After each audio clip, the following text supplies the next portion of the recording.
Friends welcome back to our channel. ఈరోజు మీ ముందుకు లేటెస్ట్గా పోస్టల్ డిపార్ట్మెంట్ నుంచి అయితే మంచి జాబ్ నోటిఫికేషన్ విడుదల చేశారు. ఈ జాబ్ నోటిఫికేషన్ వచ్చేసరికి మనకు పోస్టల్ డిపార్ట్మెంట్ నుంచి అంటే ఇండియన్ పోస్ట్ పేమెంట్ బ్యాంక్స్కి సంబంధించిన జాబ్ నోటిఫికేషన్స్. ఇక లేట్ చేయకుండా నోటిఫికేషన్లకి వెళ్ళే ముందు మన ఛానల్ ఎవరైనా కొత్తగా చూస్తున్నట్లయితే ప్లీజ్ లైక్ చేసి, అలాగే ఈ వీడియోని లైక్ చేసి, అలాగే మన ఛానల్ని కొత్తగా చూస్తున్నట్లయితే ప్లీజ్ సబ్స్క్రైబ్ చేసుకొని పక్కన బెల్ ఐకాన్ ఆల్లో పెట్టుకోండి. ఇక లేట్ చేయకుండా నోటిఫికేషన్లకైతే వెళ్ళిపోదాం.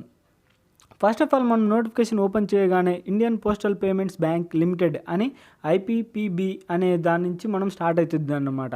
అంటే ఈ పోస్టల్ ఆఫీస్లో ఎంతమంది వర్కర్స్ ఉన్నారు, ఎన్ని ల్యాక్స్ ఆఫ్ పోస్ట్ మ్యాన్స్ ఉన్నారు అన్నీ అయితే మనకు క్లియర్గా అయితే మెన్షన్ చేశాడు. ఇకపోతే మనం ఇంపార్టెంట్ డేట్స్ అయితే తెలుసుకుందాం. ఫస్ట్ ఆన్లైన్ డేట్ అంటే ఆన్లైన్లో రిజిస్ట్రేషన్ డేట్ వచ్చేసరికి 15/3/2024 ఈ డేట్ నుంచి అయితే మీరు ఆన్లైన్లో అప్లై చేసుకోవచ్చు. అలాగే లాస్ట్ డేట్ వచ్చేసరికి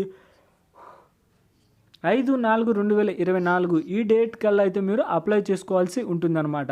ఈ డేట్ ఎక్స్పైర్డ్ అయిన తర్వాత మీరు అప్లై చేయడానికి అయితే కుదరదు. ఇంకా నెంబర్ ఆఫ్ వేకెన్సీస్ వచ్చేసరికి మొత్తం 47 పోస్టులు అయితే ఖాళీగా ఉన్నాయి. వేరియస్ డిపార్ట్మెంట్ అంటే ఎగ్జిక్యూటివ్ ఆఫీసర్కి సంబంధించి 47 పోస్టులు అయితే ఖాళీగా ఉన్నాయి. ఇక ఏజ్ లిమిట్ వచ్చేసరికి 21 సంవత్సరాల నుంచి 35 సంవత్సరాల లోపు వారు ఎవరైనా అప్లై చేసుకోవచ్చు.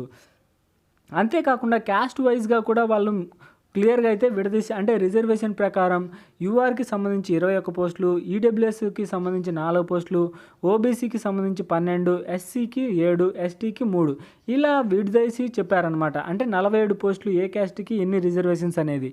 ఇక ఏజ్ లిమిట్ వచ్చరికి 21 నుంచి 35 సంవత్సరాల లోపు వారు ఎవరైనా అప్లై చేసుకోవచ్చు. ఇకపోతే ఏ సర్కిల్కి ఎన్ని పోస్టులు కూడా మనకు క్లియర్గా అయితే మెన్షన్ చేశారు. ఇక ఎడ్యుకేషన్ క్వాలిఫికేషన్, జాబ్ డిస్క్రిప్షన్ తెలుసుకుందాం. మినిమం ఎడ్యుకేషన్ క్వాలిఫికేషన్ వచ్చేసరికి ఏదైనా గ్రాడ్యుయేట్ కంప్లీట్ చేసి ఉంటే సరిపోతుంది. ఏ గ్రాడ్యుయేట్ అయినా పర్లేదు అప్లై చేసుకోవచ్చు అనమాట. జస్ట్ మీరు గ్రాడ్యుయేట్ కంప్లీట్ చేసి ఉంటే సరిపోతుంది. లేదా MBA first percentage will be given candidates with MBA preference అంటే ఎంబీఏ కంప్లీట్ చేసి ఉంటే వాళ్ళకైతే ఫస్ట్ ప్రిఫరెన్స్ అయితే ఇస్తాడనమాట సేల్స్ మార్కెటింగ్కి సంబంధించి. అలాగే పోస్ట్ క్వాలిఫికేషన్ వర్క్ ఎక్స్పీరియన్స్ అయితే ఎలాంటి ఎక్స్పీరియన్స్ అయితే అవసరం లేదు. జస్ట్ మీరు ఫ్రెషర్ అయినా సరిపోతుంది అనమాట. ఈ పోస్ట్కి అయితే మీరు అప్లై చేసుకోవచ్చు.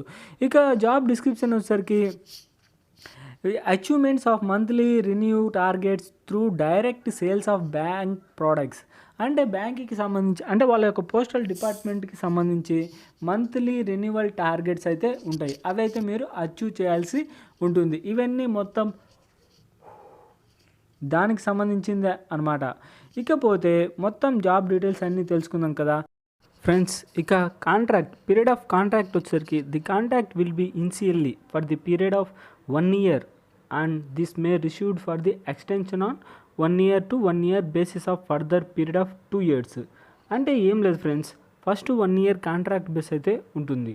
అది మీరు సక్సెస్ఫుల్గా కంప్లీట్ చేసి అంటే మీ యొక్క పనితీరు ఎలా ఉంటుందో మంచిగా ఉన్నదనుకో ఇంకొక 1 year అయితే ఎక్స్టెండ్ చేస్తారు.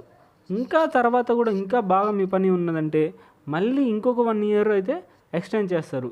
ఇలా ఇయర్కి అయితే మీ శాలరీ కూడా ఇంక్రిమెంట్ అవుతుంది. ఇలా కాంట్రాక్ట్ అనమాట ఇయర్ వైజ్గా కాంట్రాక్ట్ అయితే ఉంటుంది. ఇంకా సెలెక్షన్ ప్రొసీడ్యూర్ వచ్చేసరికి the selection will be based on marks obtain graduation, group discussions, personal interview. అంటే మీకు ఎలాంటి ఎగ్జామ్ అయితే లేదు. జస్ట్ మీ యొక్క మార్క్స్ను బట్టి లేదా గ్రూప్ డిస్కషన్స్ బట్టి లేదా పర్సనల్ ఇంటర్వ్యూ అంటే చాలామంది అప్లై చేసిననుకో పర్సనల్ ఇంటర్వ్యూ చేసి జాబ్ ఇస్తారు. లేదా ఎలాంటి ఎగ్జాము ఎలాంటి ఇంటర్వ్యూ అయితే లేదనమాట. డైరెక్ట్గా అయితే మీకు జాబ్ ఇచ్చే అవకాశం ఉంది. మీరు సర్టిఫికేట్స్ అయితే చూసి. ఇంకా పే అండ్ అలవెన్స్ వచ్చేసరికి అంటే మీకు పర్ మంత్కి వచ్చేసరికి the bank shall pay lump such amount of 30,000 rupees per month inclusive of standard deductions. అంటే ఏం లేదు, పర్ మంత్కి వచ్చేసరికి మీకు 30,000 శాలరీ అయితే ఉంటుందన్నమాట. 30,000. ఇంకా అప్లికేషన్ ఫీజు వచ్చేసరికి ఎస్సీ ఎస్టీ పీడబ్ల్యూటీ క్యాండిడేట్స్ అయితే 150 రూపాయలు. ఇంకా ఫర్ ఆల్ అంటే జనరల్ క్యాండిడేట్స్, ఓబీసీ క్యాండిడేట్స్ వీళ్ళందరికీ అయితే 750 రూపాయలు అయితే ఆన్లైన్ చలనా కట్టాల్సి ఉంటుంది. ఇది గైస్ నోటిఫికేషన్ ఒక ఫుల్ డీటెయిల్స్. ఈ వీడియో మీకు నచ్చినట్లయితే ప్లీజ్ లైక్ చేసి సబ్స్క్రైబ్ చేసుకొని పక్కన బెల్ ఐకాన్ ఆల్లో పెట్టుకోండి. ఎందుకంటే ఇలాంటి లేటెస్ట్ గవర్నమెంట్ జాబ్ నోటిఫికేషన్స్ మన ఛానల్లో డైలీ అప్లోడ్ అవుతూనే ఉంటాయి. ఇక నెక్స్ట్ వీడియోలో మళ్ళీ కలుద్దాం. Bye friends.